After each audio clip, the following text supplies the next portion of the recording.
హిందూ బంధువులకు జై శ్రీరామ్. నేను వాసుదేవ్ ముండా, హిందూ ఐక్యతలు. టాపిక్ ఏంటంటే అసలు వేరే ఒక చక్కటి, అంటే ఈ వీడియో కూడా చాలా చక్కగా ఉంటుంది. ఒక చక్కటి వీడియో పెడదాం అనుకున్నాను, కాకపోతే ఇంతకుముందే బిఆర్ సిరాజ్ది ఒక వీడియో చూశాను అనమాట. ఆ వీడియోలో తను ఏమంటున్నాడంటే,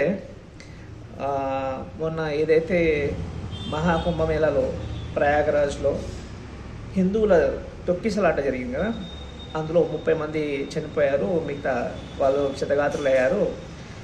వీళ్ళని మేము, అంటే మా ముస్లిం సమాజం వీళ్ళని ఆదరించింది, మేము వాళ్ళకి కరెక్ట్ టైం ఫుడ్ పెట్టాము, మా ఇంట్లో మేము షెల్టర్ ఇచ్చాము అని చెప్పేసి ఇంకా ఉపన్యాసాలు ఇస్తున్నాడు అనమాట. సో బిఆర్ సిరాజ్కి నేను ఇచ్చే కౌంటర్ ఏంటంటే, బిఆర్ సిరాజ్ గారు, మీరు ఇప్పుడున్న వాస్తవాన్ని చెప్తున్నావు కానీ అంతకుముందు వాస్తవాలను ఎందుకు చెప్పట్లేదు?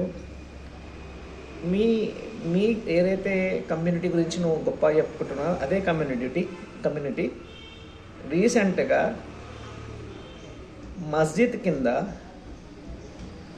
దేవాలయం ఉందని చెప్పేసి సర్వేకి వెళ్తే అక్కడ ఎలాంటి దాడులు చేశారు? మర్చిపోయారా? ఎందుకు సమాజం మర్చిపోదు.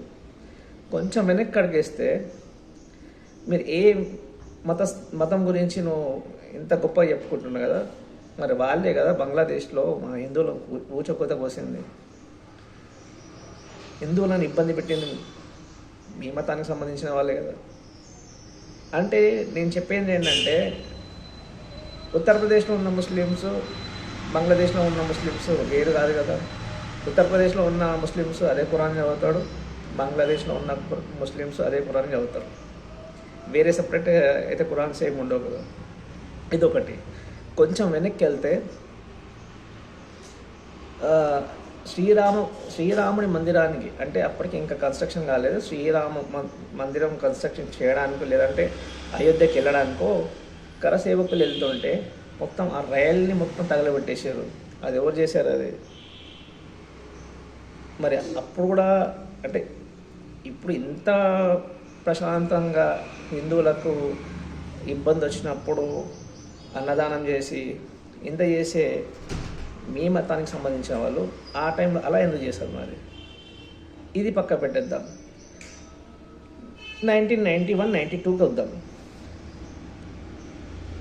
కాశ్మీర్లో మా కాశ్మీర్ పండితులను ఊచకోత కోసింది ఎవరు?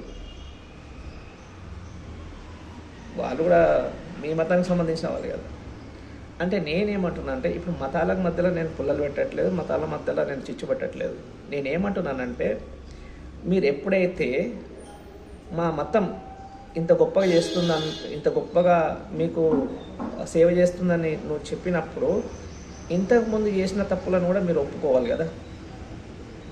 ఫస్ట్ మీరు ఎప్పుడైతే నువ్వు మా ముస్లిం మతం మీకు ఇంత మంచిగా సాయం చేస్తుంది అన్నప్పుడు, అంతకుముందు చేసిన మేము తప్పులకు మేము ప్రాయశ్చితం చేసుకొని మేము ఇట్లా చేస్తున్నామని చెప్పొచ్చు వీడియోలో.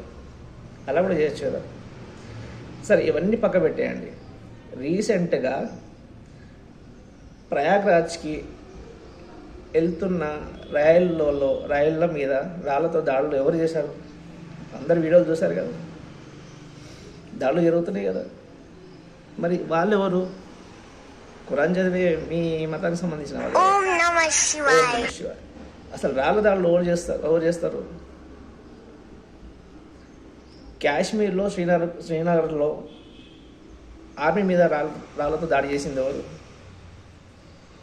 సేమ్ ఆ టీమే ఈ టీం కదా. కాకపోతే ఇక్కడ మార్పు ఎందుకు వచ్చిందంటే, అక్కడ ఉన్నది మా యోగి మహారాజ్ కాబట్టి. ఇంతకుముందు శ్రీరామనవమి అప్పుడు మీ మతస్థులు దాడులు చేసిన సంఘటనలు చాలా ఉన్నాయి. అవన్నీ మీరు కప్పిపుచ్చి ఇప్పుడు మేము గొప్పగా చేస్తున్నాం, మేము మీ హిందూ సమాజానికి మేము అన్నదమ్ములుగా ట్రీట్ చేస్తున్నాం అంటే ఎవరు నమ్మరు సిరాజ్ గారు. గత చరిత్ర అనేది అలాగే ఉంటుంది. మీరు ఎన్ని కల్లిబుల్లి మాటలు చెప్పినా కానీ హిందూ సమాజం ముస్లిం సమాజాన్ని బాయిగా మేము అంగీకరించము. జై శ్రీరామ్.